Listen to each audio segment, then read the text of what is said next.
اعوذ باللہ من الشیطان الرجیم، بسم اللہ الرحمن الرحیم۔ السلام علیکم ناظرین، میں ولی مصفی پروگرام کربلا اور عصر حاضر کے ساتھ آپ کی خدمت میں حاضر ہوں۔ آج 13 اگست ہے، 29 سفر اور جمعرات کا روز ہے۔ پروردگار کی بارگاہ میں دعا گو بھی ہوں اور امید بھی ہوں کہ پوری دنیا میں آپ جہاں کہیں بھی ہوں گے، صدقے میں محمد والے محمد علیہ السلام کے خیر و عافیت سے ہوں گے۔ ناظرین، آپ کے علم ہے کہ ہم مختلف عنوانات کے ساتھ آپ کے محضر میں حاضر ہوتے ہیں۔ آج کا ہمارا موضوع سیرت رسول خدا صلی اللہ علیہ وآلہ وسلم اور سیرت امام علی رضا روحی و ارمان الفدا رہے گا۔ اس بہترین موضوع کے اوپر گفتگو کرنے کے لیے شخصیت ہمارے ساتھ موجود ہیں۔ یقیناً آپ کی شخصیت کسی تعارف کی محتاج نہیں ہے۔ ہمارے ساتھ موجود ہے جناب حجت الاسلام والمسلمین مولانا سید احتشام حیدر رضوی صاحب میٹی کاسٹر سے۔ قبلہ آپ کو پروگرام میں خوش آمدید کہیں گے اور آپ کی خدمت میں سلام عرض کریں گے۔ السلام علیکم ورحمۃ اللہ۔ آپ کا شکریہ کہ آپ نے ایک مرتبہ پھر ہمارے لیے یہ موقع فراہم کیا۔ جزاک اللہ قبلہ، جزاک اللہ قبلہ۔ جیسے کہ ہمارا موضوع سیرت رسول خدا صلی اللہ علیہ وآلہ وسلم اور سیرت امام علی رضا روحی و ارمان الفدا ہے۔ تھوڑی سی طبیعتی گفتگو کے ساتھ ہمیشہ پروگرام کا آغاز کیا جاتا ہے۔ کس طرح سے، چونکہ تاریخی حوالہ جات سے اگر دیکھا جائے تو سیرت امام علی رضا علیہ السلام بالکل رسول خدا صلی اللہ علیہ وآلہ وسلم کی ہو سیرت ہے، تو اس پر روشنی ڈال دیں، تاریخ کیا کہتی ہے؟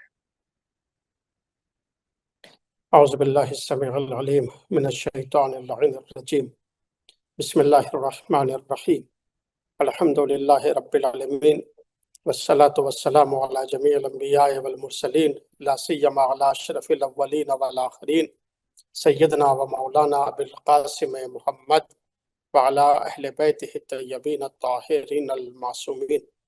السلام علیک یا رسول اللہ، السلام علیک یا شمس الشموس۔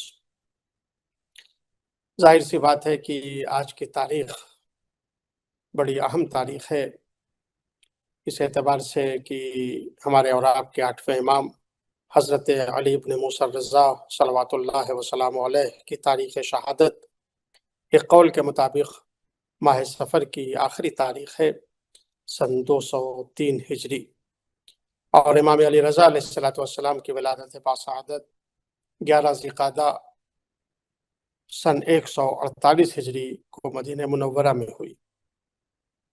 امام علی رضا علیہ السلام کی جس سال ولادت ہوئی ہے، اسی سال امام جعفر صادق علیہ السلام کی شہادت ہے۔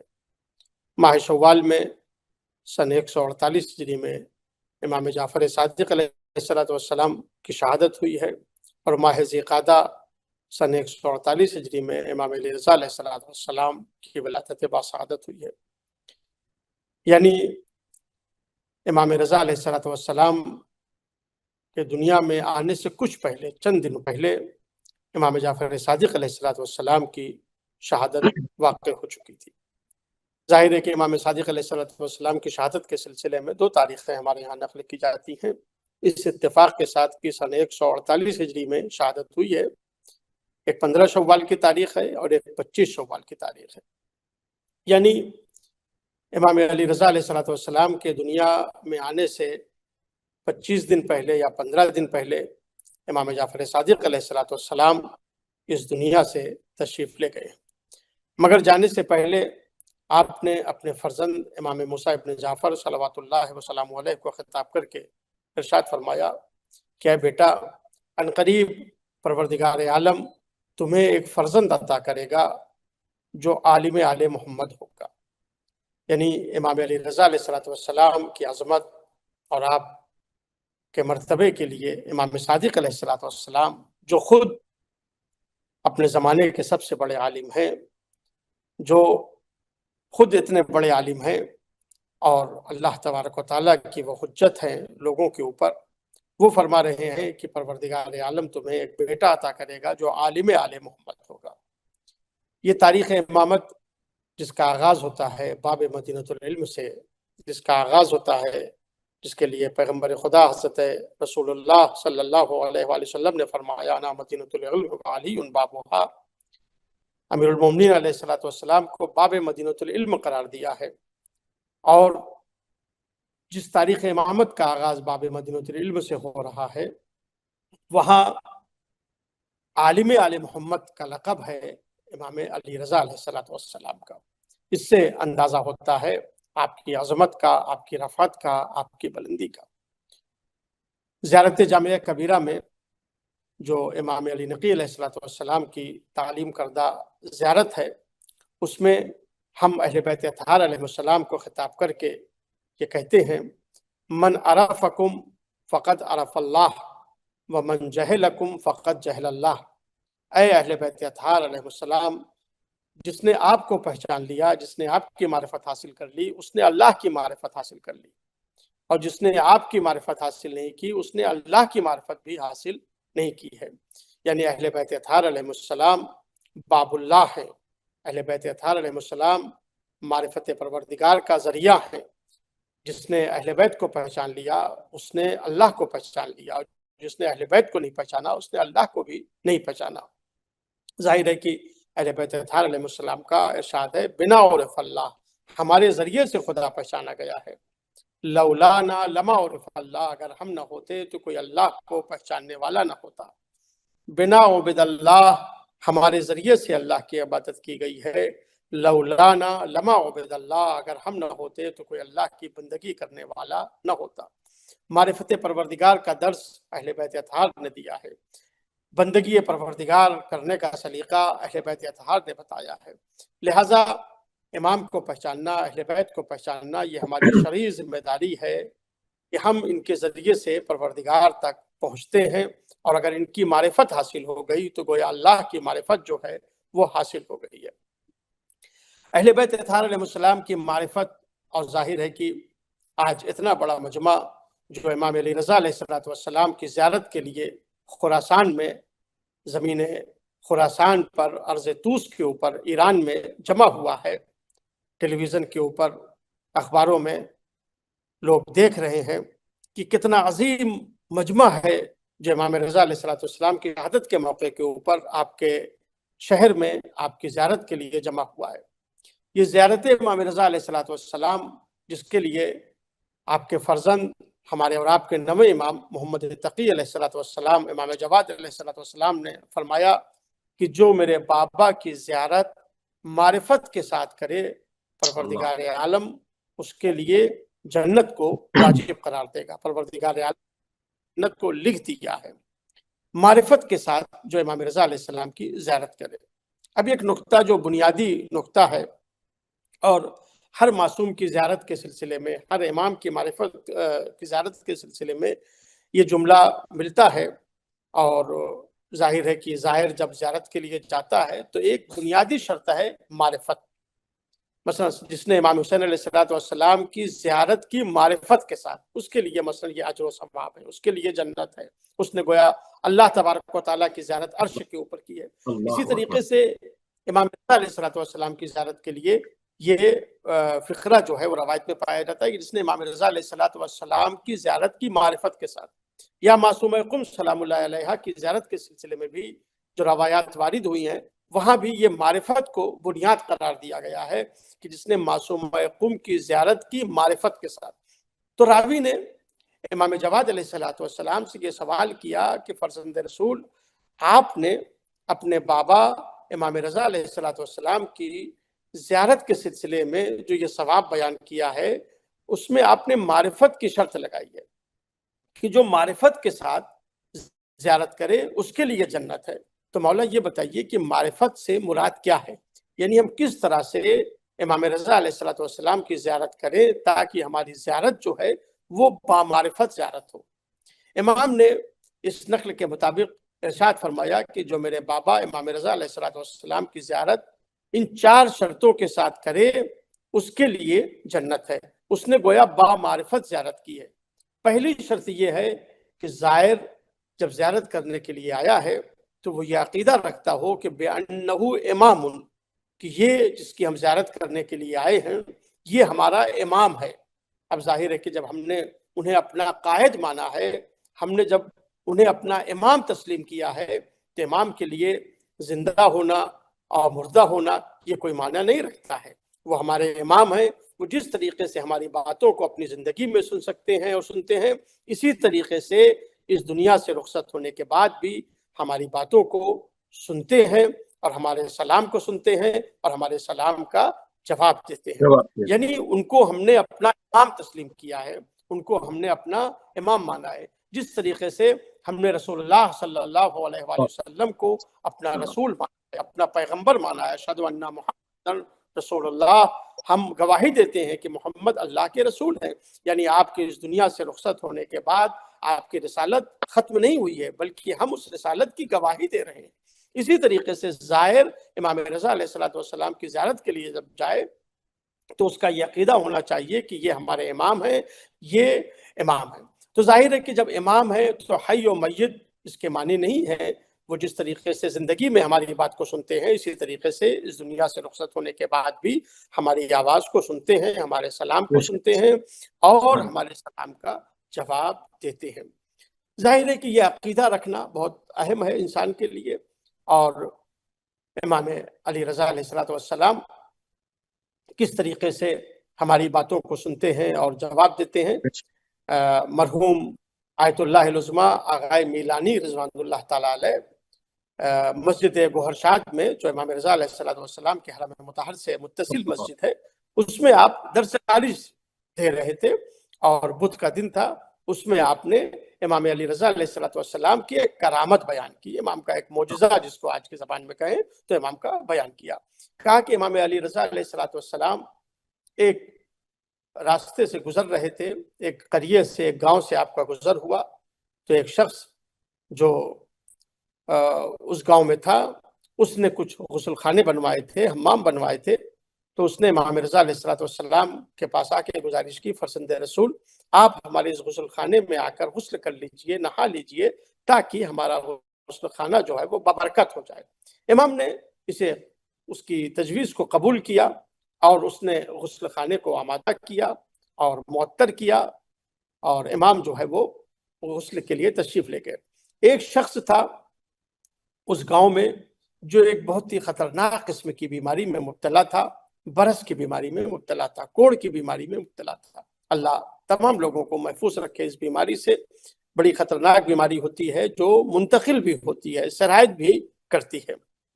لہٰذا وہ شخص اس بیماری میں مبتلا ہے، اس کو جب یہ اطلاع ملی کہ امام رضا علیہ السلام یہاں تشریف لا رہے ہیں، تو وہ جو حمام کا غسل خانے کا جو مالک تھا وہ اس کے پاس گیا اور اس سے جا کے کہا کہ آپ مجھے اتنی اجازت دے دیجئے کہ میں امام سے ملاقات کر لوں۔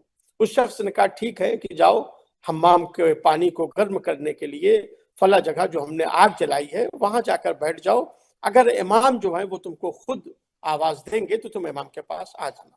وہ شخص گیا اور اس جگہ کے اوپر بیٹھ گیا، امام تشریف لے آئے اور آپ نے اس شخص کو دیکھا تو اس کو پکارا، اس کا نام لے کر اس کو پکارا۔ وہ شخص دوڑتا ہوا امام کی خدمت میں آیا۔ امام نے فرمایا تمہاری کیا مشکل ہے؟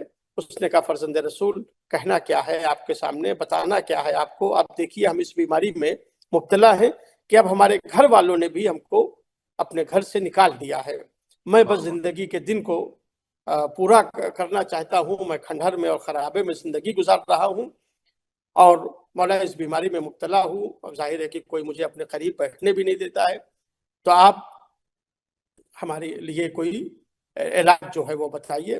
بس روایت کا فقرہ ہے، آیت اللہ میلانی اس واقعے کو بیان کر رہے ہیں مسجد گوہرشاد میں کہ امام علی رضا علیہ السلام نے اس حوض سے ایک کاسا، ایک پیالہ پانی جو ہے وہ لیا اور اس شخص کے سر کے اوپر ڈالا۔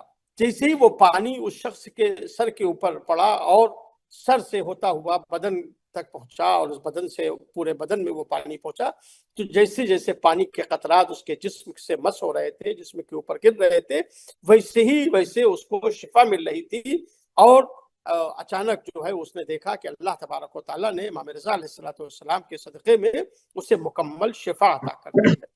یہ واقعہ اور یہ کرامت امام رضا علیہ السلام کی مرحوم آیت اللہ العظمیٰ آغائے میلانی رضوان اللہ تعالیٰ علیہ نے بیان کی اپنے درس میں، جہاں علماء بیٹھے ہوئے تھے، جہاں فضلاء بیٹھے ہوئے تھے۔ بس اس مجمع سے ایک شخص اٹھا جس کے سر کے اوپر عمامہ تھا، دوش کے اوپر آبا تھی، وہ دوڑتا ہوا امام رضا علیہ السلام کے حرم میں گیا، حوض کے قریب گیا اور وہاں سے تھوڑی دیر کے بعد واپس آیا تو دیکھا اس کا عمامہ جو ہے وہ بھیگا ہوا ہے، اس کی آبا سے پانی ٹپک رہا ہے۔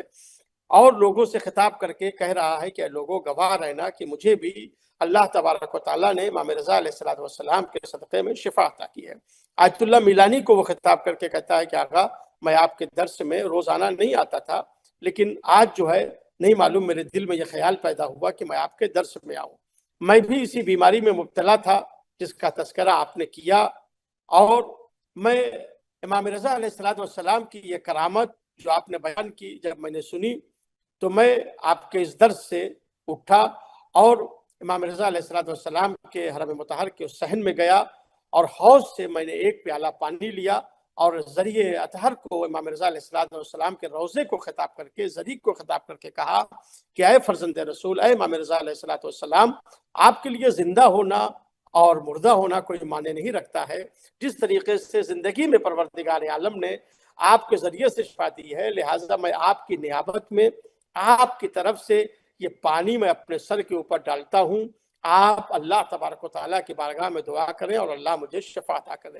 اے لوگوں دیکھو، مجھے بھی پروردگار عالم نے امام رضا علیہ الصلوۃ والسلام کے صدقے میں شفا عطا کر دی ہے، اور میں بھی اسی بیماری میں مبتلا تھا اور میں صحیح و سالم ہو گیا ہوں، میں درست ہو گیا ہوں، اللہ نے مجھے صحت کر دی ہے۔ تو ظاہر ہے کہ امام جواد علیہ الصلوۃ والسلام نے جو یہ فرمایا کہ وہ یہ ظاہر یہ عقیدہ رکھتا ہو کہ انہو امام، وہ ہمارے امام ہیں، یعنی زندہ ہونا اور زندہ نہ ہونا یہ ان کے لیے کوئی وہ بات نہیں ہے، وہ ہمیشہ بات کو سنتے ہیں۔ یہ پہلی شرط ہے جو امام جواد علیہ الصلوۃ والسلام نے زیارت کے سلسلے میں بیان کی کہ معرفت کی کے ساتھ زیارت ہو، یعنی عقیدہ ہو کہ وہ امام ہے۔ دوسری شرط امام نے بیان فرمائی مفترض الطاعہ، زیارت کے لیے جب انسان اپنے امام کی جا رہا ہے تو اس کا عقیدہ یہ ہو کہ یہ مفترض الطاعہ ہے، یعنی ان کی اطاعت جو ہے وہ ہمارے اوپر واجب ہے۔ اس کے بعد امام جواد علیہ الصلوۃ والسلام نے فرمایا کہ تیسری شرط یہ ہے تاکہ وہ زیارت جو ہے وہ با معرفت زیارت ہو کہ انہو غریب، ظاہر یہ عقیدہ رکھتا ہو کہ یہ امام غریب ہے، یہ غریب الوطنی میں اس کی شہادت ہوئی ہے۔ امام رضا علیہ الصلوۃ والسلام غریب الوطنی میں شہید ہوئے ہیں، اسی لیے ہم زیارت جب امام رضا علیہ الصلوۃ والسلام کی کرتے ہیں تو کہتے ہیں السلام علیکہ یا غریب الغرباء۔ اس کے بعد امام نے فرمایا انہو شہید، اور ظاہر کا یہ عقیدہ ہو کہ یہ امام جس کی زیارت کے لیے ہم آئے ہیں یہ شہید ہے، انہیں قتل کیا گیا ہے، یہ راہ خدا میں شہید کیے گئے ہیں، یہ راہ خدا میں قتل کیے گئے ہیں، اور یہ اپنی طبی موت سے اس دنیا سے نہیں گزرے ہیں۔ لہٰذا ان چار شرطوں کے ساتھ جو زیارت کرے گا وہ زیارت با معرفت زیارت ہوگی، کہ گویا اس نے امام رضا علیہ الصلوۃ والسلام کی با معرفت زیارت کی ہے۔ تو امام رضا علیہ الصلوۃ والسلام اپنی زندگی میں آپ نے کس طریقے سے دین اسلام کی خدمت کی ہے اور کس طرح سے آپ نے لوگوں کی ہدایت کی ہے، اور آج آپ کا روضہ کس طرح سے لوگوں کو اپنی طرف دعوت دے رہا ہے اور کس طرح سے لوگوں کی ہدایت کر رہا ہے۔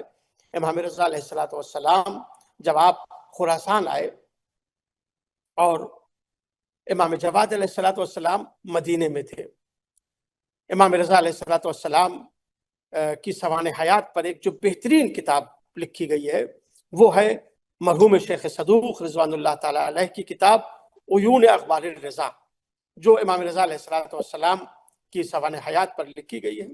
اس کتاب میں مرحوم شیخ صدوق رضوان اللہ تعالیٰ علیہ امام علی رضا علیہ الصلوۃ والسلام کی زندگی کے اوپر تبصرہ کرتے ہوئے، آپ کی سیرت طیبہ کو لکھتے ہوئے تحریر کرتے ہیں کہ امام رضا علیہ الصلوۃ والسلام کا طریقہ یہ تھا کہ آپ نماز صبح کو ادا کرنے کے بعد، آپ تعقیبات سے فارغ ہونے کے بعد آپ ایک طویل سجدہ کرتے تھے، بہت ہی طولانی سجدہ امام رضا علیہ الصلوۃ والسلام کرتے تھے۔ دیکھیے، میں آج کی تاریخ کی مناسبت سے یہ کہنا چاہوں گا کہ ہم سب کے جو امام ہیں، ہمارے 8ویں امام ہیں، ان کی سیرت میں ایک طویل سجدہ جو ہے وہ بہت اہمیت رکھتا ہے۔ لہٰذا ہمارے جوان خاص کر کے اپنی زندگی میں امام رضا علیہ الصلوۃ والسلام کی اس سیرت کو اپنائیں کہ اپنے سجدے کو طول دیں، خاص کر کے نماز کے بعد کا جو سجدہ ہے، آپ جب سجدے میں جائیں تو طویل سجدہ کریں، سجدہ شکر جو ہے وہ طویل ہونا چاہیے، اللہ تبارک و تعالیٰ کی عظمت کو سجدے میں بیان کریں۔ کہا امام رضا علیہ الصلوۃ والسلام ایک طویل سجدہ کرتے تھے، اور تعقیبات سے مستحبات سے فارغ ہونے کے بعد، آپ سورج نکلنے کے بعد آپ اپنا دروازہ کھول کر بیٹھ جاتے تھے لوگوں کی ضروریات کو پورا کرنے کے لیے۔ یہ بہت اہم مسئلہ ہے، خاص کر کے آج کے دور میں، جب امام رضا علیہ السلام کے چاہنے والوں کے لیے، امام رضا علیہ السلام کا کلمہ پڑھنے والوں کے لیے ہمارے لیے بہت اہم مسئلہ ہے کہ ایک طرف امام اللہ سے رابطے کو اس طرح سے اپنے مضبوط رکھے ہوئے ہیں، اللہ سے ایسا رابطہ ہے کہ اس کے لیے طویل سجدہ کرتے ہیں۔ دوسری طرف یہ نہیں کہ صرف عبادت ہی کرتے رہیں، بلکہ اپنے گھر کے دروازے کو کھول دیتے ہیں لوگوں کی ضروریات کو پورا کرنے کے لیے، لوگوں کے مسائل کو حل کرنے کے لیے، لوگوں کی مشکلات کو حل کرنے کے لیے۔ اب ظاہر ہے کہ لوگ آتے ہیں اپنے مسائل لے کر امام رضا علیہ السلام کے پاس، امام رضا علیہ السلام ان کے مسائل کو حل کرتے ہیں، ان کی مشکلات کو آسان کرتے ہیں، ان کے سوالوں کا جواب دیتے ہیں۔ یعنی خدمت خلق جو ہے یہ امام رضا علیہ السلام کی زندگی میں ایک نمایاں پہلو رکھتی ہے۔ لہٰذا امام رضا علیہ السلام کی سیرت سے جو ہمیں درس لینا ہے کہ ایک طرف اللہ سے اپنے رابطے کو مضبوط رکھیں، اور دوسری طرف جو اللہ کے بندے ہیں، بندگان خدا ہیں، خدمت خلق جو ہے اس کا ہم جذبہ پیدا کریں۔ لوگوں کی ضروریات کو پورا کرنا، لوگوں کی مشکلات کو حل کرنا، یہ بڑا اہم مسئلہ ہے۔ روایت میں اس کو خانہ کعبہ کے طواف سے بھی افضل امام نے قرار دیا ہے۔ امام جعفر صادق علیہ السلام نے طواف کی جب فضیلت بیان کی ہے کہ طواف کرنے والے کو اللہ کتنا ثواب عطا کرتا ہے، اس کے نام اعمال میں کتنی نیکیاں لکھتا ہے، کتنے حسنات لکھتا ہے، اور راوی جو ہے وہ سن رہا ہے امام کی اس حدیث کو کہ طواف کرنے والے کے لیے اللہ نے اتنا ثواب رکھا ہے۔ امام نے فرمایا کیا میں تم کو ایک ایسا عمل بتاؤں، ایک ایسا کام بتاؤں جس کا ثواب طواف سے بھی زیادہ ہو، جو طواف سے بھی افضل ہو؟ اس نے کہا فرزند رسول وہ کون سا عمل ہے؟ آپ نے فرمایا قضاء حاجت المومن افضل من طواف، افضل من طواف، افضل من طواف حتی بلغ عشر۔ آپ نے فرمایا کہ مرد مومن کی حاجت کو پورا کرنا طواف سے افضل ہے، طواف سے افضل ہے، طواف سے افضل ہے۔ یعنی خانہ خدا کے طواف سے بھی زیادہ افضل ہے بندگان خدا کی ضروریات کو پورا کرنا۔ امام علی رضا علیہ السلام کا طریقہ یہی ہے، آپ کی سیرت یہی ہے کہ آپ لوگوں کی ضروریات کو پورا کرتے ہیں، ان کی مشکلات کو حل کرتے ہیں اور ان کے لیے آسانیاں فراہم کرتے ہیں۔ امام رضا علیہ السلام نے فرمایا کہ انسان کو اللہ نے اگر مقام عطا کیا ہے، منصب عطا کیا ہے، اس کو سماج میں عزت عطا کی ہے، تو اس کی زکوٰۃ یہ ہے کہ وہ لوگوں کی ضروریات کو پورا کرے، لوگوں کے لیے سفارش کرے، لوگوں کی شفاعت کرے۔ کبھی ایسا ہوتا ہے کہ انسان خود جو ہے اگر کسی کی ضرورت کو پورا نہیں کر سکتا ہے، لیکن اللہ نے اسے سماج میں عزت دی ہے، اگر وہ کسی کو اس کی مشکل بتا دے، جا کر سفارش کر دے، ایک ٹیلی فون کر دے، آج کے زمانے میں ایک فون کر دے، کہہ دے، کہیں ملاقات ہو یا جا کر کہہ دے، تو پروردگار عالم نے اس کے لیے بڑا ثواب رکھا ہے۔ امام فرماتے ہیں کہ اللہ نے جو انسان کو منصب عطا کیا ہے اور عہدہ دیا ہے، عزت دی ہے سماج میں، اس کی زکوٰۃ یہ ہے کہ یہ لوگوں کی ضروریات کو پورا کرے، شفاعت کرے۔ اگر خود آپ یہ کام نہیں کر سکتے ہیں، اس کی ضرورت کو براہ راست نہیں پوری کر سکتے ہیں، تو اس کے لیے سفارش کرے، اس کی مشکل کو آسان کرے۔ امام رضا علیہ السلام نے اپنے فرزند امام جواد علیہ السلام کو ایک خط لکھا ہے۔ مرحوم شیخ صدوق رضوان اللہ تعالیٰ علیہ نے یہ روایت اپنی کتاب عیون اخبار رضا میں نقل کی ہے۔ کہا آپ خراسان میں ہیں اور خراسان سے آپ نے امام جواد علیہ السلام کو مدینہ منورہ خط لکھا، جس خط میں آپ نے اس طرح سے لکھا فدا کا ابو، اے میرے فرزند تمہارا باپ تم پر قربان ہو جائے۔ آپ یہ دیکھیں کہ 8ویں امام اپنے بیٹے امام جواد علیہ السلام کو خط میں تحریر کرتے ہیں۔ خط کا انداز کیا ہے؟ کتنے نرم لہجے میں گفتگو کر رہے ہیں، کتنا اچھا انداز ہے۔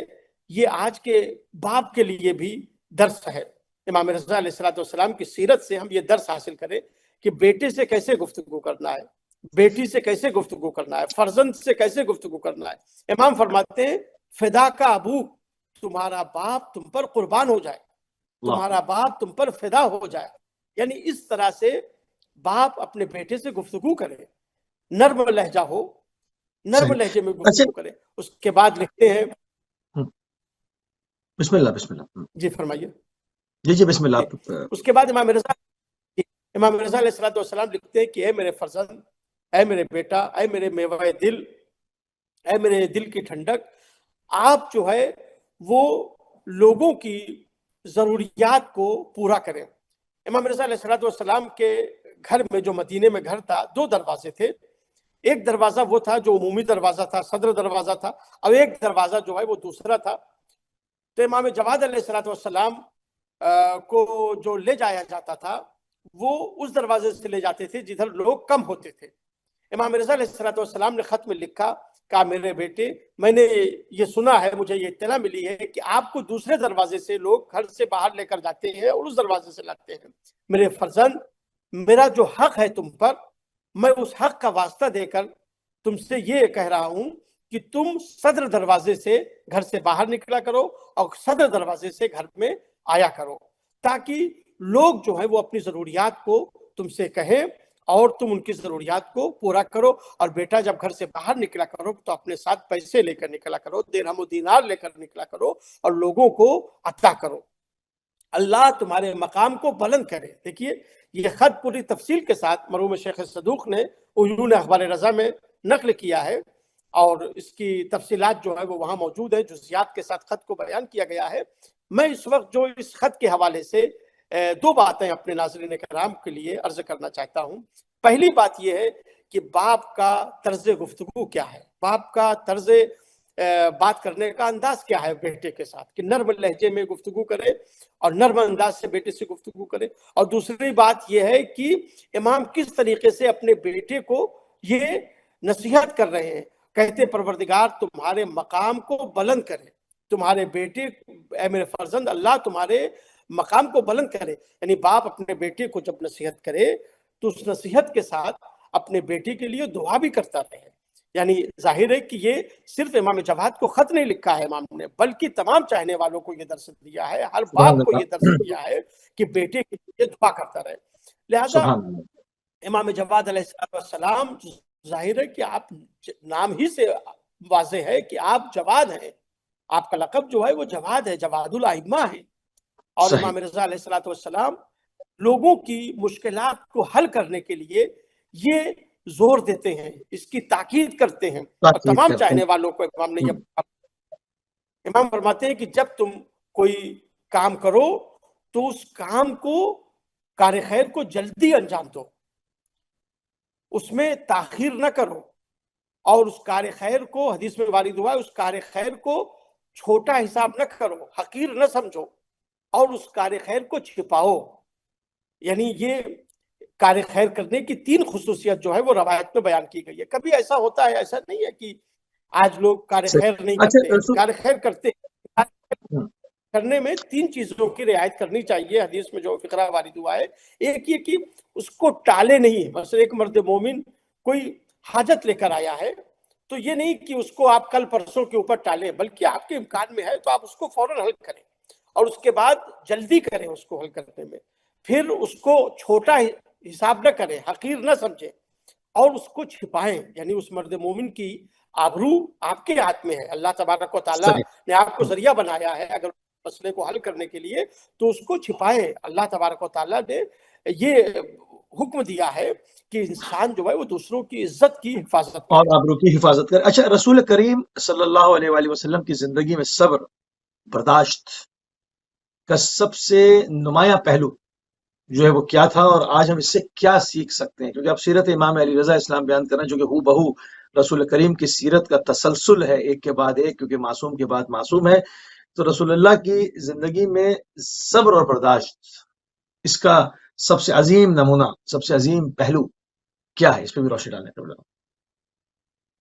بہت اچھا سوال ہے. ظاہر ہے کہ میں اپنے اس پروگرام کے دوسرے حصے، ظاہر ہے کل کی تاریخ جو گزری ہے 28 صفر کی تاریخ، یہ رسول اللہ صلی اللہ علیہ وآلہ وسلم کی شہادت کی تاریخ ہے، اور یہ وہ تاریخ ہے کہ جس میں خانوادہ اہل بیت میں ایک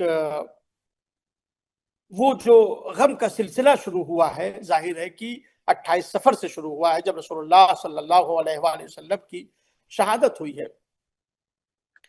نہج البلاغہ میں امیر المومنین علی علیہ السلام نے جو پیغمبر خدا کی شہادت کے موقع کے اوپر آپ کے جنازے کو خطاب کر کے جو آپ نے فرمایا، نہج البلاغہ میں وہ فقرات موجود ہیں. یا رسول اللہ جب اللہ کی بارگاہ میں آپ جائیے گا تو آپ ہمارا بھی تذکرہ کیجیے گا. یا اللہ کے رسول، اللہ کے سامنے آپ اللہ کے حضور میں اللہ کی بارگاہ میں آپ ہمارا بھی ذکر کیجیے گا۔ اور ظاہر ہے کہ یہ وہ موقع ہے جب وحی کا سلسلہ قطع ہو رہا ہے، تو پیغمبر خدا حضرت محمد مصطفیٰ صلی اللہ علیہ وآلہ وسلم کی سیرت طیبہ، جس کے لیے قرآن مجید میں ارشاد ہو رہا ہے، اللہ تبارک و تعالیٰ کا ارشاد ہے، لَقَدْ كَانَ لَكُمْ فِي رَسُولِ اللَّهِ أُسْوَةٌ حَسَنَةٌ، تمہارے لیے رسول اللہ کی سیرت جو ہے یہ آئیڈیل ہے، تمہارے لیے رسول اللہ کی سیرت جو ہے یہ نمونہ عمل ہے۔ پیغمبر خدا کی زندگی میں صبر، تحمل، برداشت کتنا ہے۔ آپ قرآن مجید کی آیات کو اگر پڑھیں، ان کی تلاوت کریں، ان کا جائزہ لیں تو اندازہ ہوگا پروردگار عالم نے اپنے پیغمبر کو صبر کرنے کا حکم دیا ہے۔ پیغمبر صبر کرو کما صبر اولو العزم، جیسے اولو العزم پیغمبروں نے صبر کیا ہے۔ اے پیغمبر، آپ کا صبر اللہ کے لیے ہونا چاہیے۔ پیغمبر، یہ لوگ جو آپ کے بارے میں جو باتیں کہتے ہیں، آپ اس کے اوپر صبر کیجئے۔ اللہ تبارک و تعالیٰ نے قرآن مجید میں مختلف مقامات کے اوپر اپنے پیغمبر کو صبر سے کام لینے کا حکم دیا ہے۔ رسول اللہ صلی اللہ علیہ وآلہ وسلم کی سیرت طیبہ کو اگر دیکھیں تو ظاہر ہے کہ قرآن کے اوپر سب سے پہلے عمل کرنے والے کا نام حضرت محمد مصطفیٰ صلی اللہ علیہ وآلہ وسلم ہے۔ محمد رسول اللہ صلی اللہ علیہ وآلہ وسلم سے بڑھ کر کون ہوگا قرآن مجید کے اوپر عمل کرنے والا؟ آپ نے صرف یہ نہیں ہے کہ لوگوں کے سامنے قرآن کو پیش کر دیا، آپ نے قرآن کو لوگوں کے سامنے بعد میں پیش کیا ہے، پہلے اللہ کے بتائے ہوئے قانون کے اوپر خود عمل کیا ہے۔ اِنَّ صَلَاتِي وَنُسُكِي وَمَحْيَايَ وَمَمَاتِي لِلَّهِ رَبِّ الْعَالَمِينَ، سبحان اللہ۔ بے شک میری نماز، میری عبادتیں، میری زندگی، میری موت، سب کچھ اللہ کے لیے ہے جو عالمین کا پالنے والا ہے، اس کا کوئی شریک نہیں ہے۔ وَبِذَلِكَ أُمِرْتُ وَأَنَا أَوَّلُ الْمُسْلِمِينَ، مجھے اسی بات کا حکم دیا گیا اور میں سب سے پہلا مسلمان ہوں، میں سب سے پہلے الہی قانون کے اوپر عمل کرنے والا ہوں۔ لہٰذا صبر کا مظاہرہ جو پیغمبر خدا نے کیا ہے، صبر و تحمل جو رسول اللہ صلی اللہ علیہ وآلہ وسلم نے کیا ہے، واقعی ہمارے لیے آج کی تاریخ میں یہ چیزیں آئیڈیل ہیں، اور آج ہم اپنی زندگی میں رسول اللہ صلی اللہ علیہ وآلہ وسلم کے صبر کو دیکھ کر ہم بھی اپنی زندگی میں صبر کریں۔ صبر، لوگ ساحر کہہ رہے ہیں، لوگ دیوانہ کہہ رہے ہیں، لوگ الزامات پیغمبر کے اوپر لگا رہے ہیں، لیکن پیغمبر ان تمام طعنوں کو برداشت کر رہے ہیں۔ صرف روحی تکلیف نہیں دی جا رہی ہے پیغمبر کو، بلکہ جسمی اذیتیں بھی پیغمبر کو دی جا رہی ہیں، پتھر مارے جا رہے ہیں، کوڑا پھینکا جا رہا ہے، یہاں تک کہ پیغمبر لہو لہان ہو جاتے ہیں، لیکن اس کے باوجود پیغمبر اللہ کی بارگاہ میں دعا کرتے ہیں، پروردگار اس قوم کی ہدایت کر۔ اللہ کے رسول صبر سے کام لے رہے ہیں۔ اچھا، صبر صرف تکلیف کو برداشت کر لینے کا نام نہیں ہے، صبر صرف مصیبتوں کو برداشت کر لینے کا نام نہیں ہے، صبر صرف اذیتوں کو برداشت کر لینے کا نام نہیں ہے، بلکہ ان اذیتوں کو برداشت کرنے کے ساتھ حق کے اوپر قائم رہنے کا نام صبر ہے، ڈٹ جانے کا نام۔ اپنے ان اصول کے اوپر، اپنے ان قوانین کے اوپر جو پروردگار عالم نے ہمارے لیے معین کیے ہیں، ان کے اوپر ثابت قدم رہنے کا نام صبر ہے۔ یعنی رسول اللہ صلی اللہ علیہ وآلہ وسلم نے تمام تکلیفوں کو برداشت کیا، مگر حق کے اوپر قائم رہے، استقامت دین خدا کے اوپر، لوگوں کو توحید کی طرف بلاتے رہے، لوگوں کو توحید کی دعوت دیتے رہے، یہاں تک کہ اللہ کے رسول نے جو طائف کا سفر کیا ہے، آپ طائف تشریف لے گئے، لوگوں کو توحید کی دعوت دی، لوگوں کے سامنے اللہ کے پیغام کو پیش کیا۔ اب ظاہر ہے کہ جو رد عمل سامنے آیا ہے قوم کا، پتھر مارنے لوگوں نے شروع کر دیے، اذیتیں دینا شروع کی، پیغمبر زخمی ہو گئے، پیغمبر کے جسم اقدس سے خون بہ رہا ہے، مگر آپ نے صبر کا دامن ہاتھ سے نہیں چھوڑا، آپ نے ان تکلیفوں کو برداشت کیا اور اس حق کی طرف لوگوں کو دعوت دیتے رہے، لوگوں کو حق کی طرف بلاتے رہے۔ اس کا نتیجہ کیا ہوا کہ انسان تکلیفوں کو برداشت کر رہا ہے، لیکن اس کے استقامت میں کوئی فرق نہیں آ رہا ہے، اس کے ثبات قدمی میں کوئی فرق نہیں آ رہا ہے، وہ اپنے اصول کے اوپر قائم ہے، لوگوں کو اسی طریقے سے اللہ کی دعوت دے رہے ہیں، اللہ کی توحید کی طرف بلا رہے ہیں، اللہ کے دین کی طرف بلا رہے ہیں۔ لہٰذا رسول اللہ صلی اللہ علیہ وآلہ وسلم کی زندگی میں صبر بہت ہی نمایاں پہلو ہے، اور آج ہمارے لیے جو درس ہے وہ یہی کہ ہم بھی مشکلات میں صبر کریں. تکلیفیں، اذیتیں یہ انسان کی زندگی کا خاصہ ہے. ایسا نہیں ہے کہ کسی انسان کو ایسے مواقع فراہم ہو جائے کہ اسے کوئی تکلیف ہی نہ ہو. اللہ نے اس کائنات کو بنایا ہی ایسے ہی ہے. اللہ نے انسان کو مشقت ہی کے لیے بنایا ہے. ان مشقتوں کو برداشت کرے اور حق کا راستہ جو ہے وہ نہ چھوٹنے پائے، اس حق کے اوپر قائم رہے. انسان ثبات قدم کا جو ہے وہ مظاہرہ کرے. یہ پیغمبر خدا حضرت محمد مصطفیٰ صلی اللہ علیہ وآلہ وسلم کی سیرت طیبہ سے ہمیں درس ملتا ہے. صحیح. اچھا، رسول اللہ صلی اللہ علیہ وآلہ وسلم نے اپنے جو مخالفین ہیں اور دشمنوں کے ساتھ جو ان کا برتاؤ ہے، تاریخ میں جو کچھ لکھا، اس میں عفو و درگزر کی نمایاں جو ہے وہ مثالیں ملتی ہیں. اس پہ تھوڑی سی روشنی ڈال دیں. بہت اچھا سوال ہے. قرآن مجید کی آیت ہے سورہ مبارکہ اعراف کی، جہاں اللہ تبارک و تعالیٰ اپنے پیغمبر کو خطاب کر کے ارشاد فرما رہا ہے، اعوذ باللہ من الشیطان الرجیم، خذ العفو وامر بالعرف وعارض عن الجاہلین. اے پیغمبر، آپ عفو کا راستہ اختیار کریں، درگزر کرنے کا راستہ اختیار کریں. خذ العفو وامر بالعرف، اور لوگوں کو امر بالمعروف کرتے رہے، لوگوں کو نیکیوں کا حکم دیتے رہے.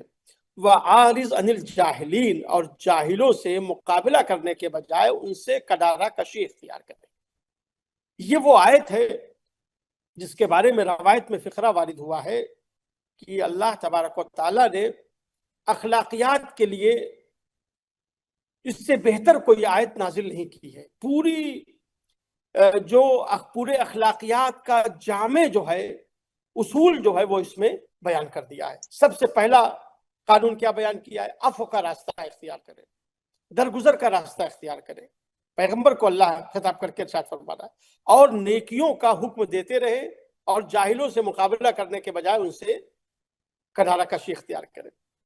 آپ اس آیت کی روشنی میں اگر پیغمبر خدا حضرت محمد مصطفیٰ صلی اللہ علیہ وآلہ وسلم کی سیرت طیبہ کا جائزہ لیں تو اندازہ ہوتا ہے کہ پیغمبر نے کس طرح سے عفو درگزر کی ہے.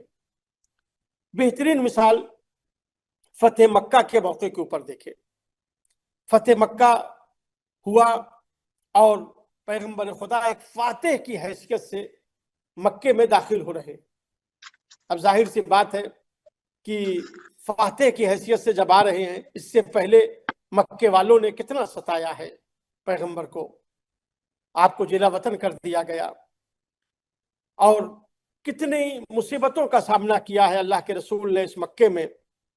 لیکن جب فاتح کی حیثیت سے آئے ہیں اور بعض اصحاب نے یہ نعرہ لگا دیا کہ آج تو انتقام کا دن ہے، آج ہم دشمنوں کو بتائیں گے کہ ان کی اوقات کیا ہے، انہوں نے ہم کو ستایا ہے. جیسے ہی مسلمانوں نے اور بعض اصحاب نے یہ نعرہ لگایا کہ آج انتقام کا دن ہے، پیغمبر نے فرمایا نہیں، آج مرحمت کا دن ہے، آج معاف کرنے کا دن ہے، آج رحم و کرم کا دن ہے. اللہ کے رسول نے اس دن عفو درگزر کیا ہے. فرمایا کہ جاؤ، میں نے تم سب لوگوں کو معاف کر دیا ہے، تم سب لوگوں کو درگزر کر دیا ہے. یعنی انسان جب فاتح کی حیثیت سے دشمن کے اوپر قابو پاتا ہے، رسول کی سیرت ہم کو یہ بتا رہی ہے، تو رسول اللہ صلی اللہ علیہ وآلہ وسلم نے عفو درگزر سے کام لیا ہے. اللہ کے رسول نے ان لوگوں کو معاف کر دیا ہے. یا آپ خود مکے میں دیکھیں وہ زندگی، جب اللہ کے رسول مکے میں اللہ کے دین کی تبلیغ کر رہے ہیں ہجرت سے پہلے، تو کس طریقے سے پیغمبر کی لوگ مخالفت کر رہے ہیں، مگر اللہ کے رسول نے مخالفین کے ساتھ کیا طریقہ اختیار کیا ہے. ایک خاتون ہے، ایک بوڑھی عورت ہے جو اپنا بوجھ اٹھا کر لے جانا چاہتی ہے، مگر ظاہر ہے کہ بوجھ کا وزن زیادہ ہے اور وہ بوڑھی خاتون اس کو نہیں اٹھا پا رہی ہے. اللہ کے رسول اس کے قریب گئے اور آپ نے فرمایا کہ اگر آپ مجھے اجازت دے تو اس بوجھ کو میں تمہارے گھر تک پہنچا دوں. اس نے کہا کہ اس سے بہتر کیا ہو سکتا ہے. پیغمبر خدا حضرت محمد مصطفیٰ صلی اللہ علیہ وآلہ وسلم نے اس بوجھ کو اٹھایا اور اس کے گھر تک پہنچا دیا. جب وہاں سے واپس چلنے لگے تو اس خاتون نے کہا کہ آپ نے میرے ساتھ احسان کیا ہے، لہٰذا اس احسان کا میں کچھ آپ کو بدلہ دینا چاہتی ہوں۔ پیغمبر خدا نے فرمایا کہ میں نے یہ احسان اس لیے نہیں کیا تھا کہ میں تم سے اس کا بدلہ لوں۔ اس نے کہا ٹھیک ہے، آپ نے یہ کام بدلے کے لیے نہیں کیا تھا، اجرت کے لیے نہیں کیا تھا، لیکن ہم بھی ایک شریف قوم سے تعلق رکھتے ہیں، شریف خاندان سے تعلق رکھتے ہیں۔ ہمارا قانون یہ ہے کہ اگر تمہارے ساتھ کوئی اچھائی کرے تو اچھائی کا جواب ہم اچھائی سے دینا چاہتے ہیں۔ وہ اللہ کے رسول نے فرمایا کہ ٹھیک ہے، اگر تم اجرت دینا چاہتی ہو تو کیا اجرت دینا چاہتی ہو؟ اگرچہ یہ میں نے کام اس لیے نہیں کیا ہے کہ میں اس کی اجرت لوں، اس لیے کہ میرا دین یہ مجھ سے مطالبہ کرتا ہے کہ جو بھی کمزور ہے اس کی مدد کی جائے، لیکن اگر تم کوئی اجرت دینا چاہتی ہو تو کیا اجرت ہے؟ اس نے کہا دیکھیے میرے پاس پیسے نہیں ہیں، میں اس احسان کے بدلے میں آپ کو ایک نصیحت کرنا چاہتی ہوں۔ آپ نے فرمایا وہ نصیحت کیا ہے؟ کہا کہ نصیحت میری یہ ہے کہ اس مکے میں ایک جوان ہے جو اپنے کو اللہ کا رسول کہتا ہے، اور وہ ہمارے آباء و اجداد کے جو دین ہے، ہمارے خداؤں کے خلاف آواز بلند کرتا ہے، کہتا ہے ان خداؤں کی کوئی حیثیت نہیں ہے، خدا وہ ہے جس کی طرف سے میں آیا ہوں، اور وہ توحید کا پیغام دیتا ہے۔ دیکھو اس کی باتوں کو نہ سننا، اس لیے کہ اگر تم نے اس کی باتوں کو سن لیا، تم اس کے قریب چلے گئے، وہ کچھ پڑھتا ہے، کچھ تلاوت کرتا ہے، کچھ تو وہ انسان جب اس کی تلاوت کو سنتا ہے تو وہ پھر اس کی بات میں آ جاتا ہے، لہٰذا اس جوان کے قریب تم نہ جانا۔ جب اس ضعیفہ نے یہ نصیحت کی ہے پیغمبر خدا کو، پیغمبر خدا مسکرائے۔ آپ نے فرمایا مگر میں ایسا نہیں کر سکتا ہوں، میں اس جوان سے الگ نہیں رہ سکتا ہوں۔ اب وہ ترکیبیں بتا رہی ہے الگ رہنے کی، ارے وہ جب سامنے سے آ رہا ہے تو مثلا آپ راستہ بدل دیجئے، وہ داہنے یہاں سے آ رہا ہے تو آپ بائیں چلے جائیے۔ اللہ کے رسول نے فرمایا نہیں، میں ایسا نہیں کر سکتا ہوں، اس لیے کہ جس جوان سے آپ بچنے کا مشورہ دے رہی ہیں وہ جوان میں ہی ہوں۔ اس نے کہا آپ وہ جوان ہیں جو ہمارے خداؤں کے خلاف آواز بلند کر رہے ہیں، آپ وہ جوان ہیں جو نیا دین لے کر آئے ہیں۔ ایک انسان جو ہمارے خداؤں کے خلاف آواز بلند کر رہا ہے، اس کا اخلاق اتنا بلند ہو کہ وہ ایک دوسری قوم کی عورت ہے جو اس کے دین کی پیرو نہیں ہے، وہ اس کے ساتھ اتنا اچھا برتاؤ کرتا ہے کہ اس کے بوجھ کو اٹھا کر اس کے گھر تک پہنچا دیتا ہے۔ یہ کیسے؟ آپ نے فرمایا میں جو دین لے کر آیا ہوں وہ دین مجھ سے مطالبہ کرتا ہے کہ ہر کمزور کی مدد کرو، چاہے اس کا تعلق کسی بھی قوم سے ہو، اس کا تعلق کسی بھی مذہب سے ہو۔ اس نے کہا اگر ایسا ہے تو جب آپ کا دین یہ کہتا ہے کہ دوسرے قوم کے ساتھ اچھا برتاؤ کرو، دوسرے قوم کی مدد کرو اگر وہ کمزور ہے، تو ظاہر ہے کہ جو اپنے آپ کے دین کے لوگ ہوں گے، آپ کے پیروکار ہوں گے، ان کے ساتھ آپ کا کتنا برتاؤ اچھا ہوگا۔ لہٰذا آپ کا دین اس قابل ہے کہ میں اسے قبول کروں، آپ مجھے کلمہ پڑھوائیے، میں آپ کے دین کو قبول کرتی ہوں۔ لہٰذا اللہ کے رسول نے جو رویہ اور جو طریقہ اختیار کیا ہے، جو برتاؤ کیا ہے اپنے مخالف کے ساتھ، اس برتاؤ کو دیکھ کر مخالف جو ہے وہ آپ کی حقانیت کا کلمہ پڑھتے ہیں اور آپ کی رسالت کا جو ہے وہ اقرار کرتے ہیں۔ آج ہمارے لیے بھی رسول اللہ صلی اللہ علیہ وآلہ وسلم کی سیرت طیبہ سے جو درس ہے، خاص کر کے میں اپنے جوانوں سے کہوں گا کہ پیغمبر خدا کا وہ اخلاق، پیغمبر خدا کا وہ کردار، پیغمبر خدا کی وہ سیرت، آپ کا وہ عمل کہ آپ کسی بھی مرحلے میں کس طریقے سے آپ اپنے مخالفین کے ساتھ آپ برتاؤ کرتے ہیں، کہ وہ برتاؤ دیکھ کر لوگ جو ہے وہ متاثر ہوتے ہیں۔ لہٰذا ہم اپنے رسول کی سیرت کے اوپر عمل کریں تاکہ آج دنیا جو ہے وہ ہم کو ہمارے عمل کو دیکھ کر، ہمارے کردار کو دیکھ کر یہ پہچانے کہ یہ محمد امین کا کلمہ پڑھنے والے ہیں، یہ محمد صادق کا کلمہ پڑھنے والے ہیں صلی اللہ علیہ وآلہ وسلم۔ اچھا، رسول کریم صلی اللہ علیہ وآلہ وسلم ایک عظیم پیغمبر ہونے کے ساتھ ساتھ ایک کامیاب قائد اور منتظم بھی تھے۔ آپ کی سیرت سے قیادت اور فیصلہ سازی کے کون سے اہم اصول ہمیں تاریخی حوالہ جات سے ملتے ہیں؟ اس پہ ذرا روشنی ڈال دیں۔ دیکھیے بہت اچھا سوال ہے کہ ہم پیغمبر خدا حضرت محمد مصطفیٰ صلی اللہ علیہ وآلہ وسلم کو صرف ایک رسول ہونے کی حیثیت سے نہیں، بلکہ آپ ایک عظیم قائد ہیں، آپ ایک عظیم رہنما ہیں. آپ نے جب مکے سے ہجرت کی ہے اور مدینہ تشریف لائے ہیں، ظاہر ہے کہ مختلف قبائل ہیں مدینے میں جو زندگی گزار رہے ہیں، اور مکے سے جو لوگ ہجرت کر کے آئے ہیں ان کو مہاجر کہا جا رہا ہے. مدینے میں جو آپ کے مددگار ہیں ان کو انصار کہا جا رہا ہے. مختلف مزاج ہیں لوگوں کے، لیکن آپ نے جو سب سے پہلا کام کیا ہے مدینے پہنچ کر، مختلف قبائل اور مختلف خاندانوں کے درمیان میں، مہاجر اور انصار کے درمیان میں آپ نے صیغہ اخوت کو قائم کیا ہے. بھائی چارگی کا جو ہے وہ آپ نے پیغام دیا ہے، لوگوں کو ایک دوسرے کا بھائی جو ہے وہ قرار دیا ہے. تو ایک قائد، ایک رہنما جو ہر ایک کی فکر میں ہے کہ ہر انسان جو ہے وہ ہدایت پا جائے، ہر انسان جو ہے وہ اس کمال کو حاصل کرنے کے لیے جس کے لیے پروردگار عالم نے انسان کو پیدا کیا ہے، اس کمال کو ہر انسان جو ہے وہ حاصل کر سکے.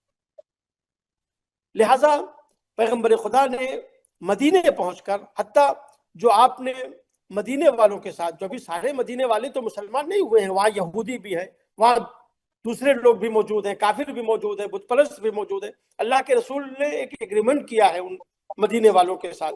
وہ کیا کہ باہر کے لوگ جو ہیں اگر مدینے والوں کے اوپر حملہ کریں گے تو ہم سب مل کر اس کا دفاع کریں گے، ہم سب مل کر جو ہے ان سے مقابلہ کریں گے.